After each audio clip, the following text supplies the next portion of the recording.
carnaval 2026 tot een einde is gekomen. En dat gebeurde dinsdag iets na middernacht. Er stond eigenlijk de traditionele verbranding van de pop van Rij Mommel. Voor veel mensen is dat zeg maar een van de hoogtepunten van carnaval, die traditionele verbranding. Maar dit jaar was het speciaal opgedragen aan John Benji. En dat is de bijnaam van Benjamin Wever. Hij is een van de sleutelfiguren van het Curaçaose carnaval, maar hij is nog in leven. En daarom is er niet voor gekozen om de pop in brand te steken, maar was er een groot vuurwerk en lasershow.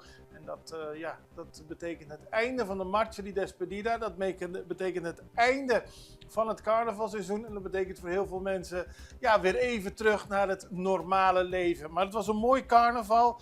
De Marcha di Despedida trok veel mensen. Veel mensen kwamen kijken hoe het er allemaal uitzag bij de laatste dag van carnaval. En zoals gezegd, vandaag begint weer het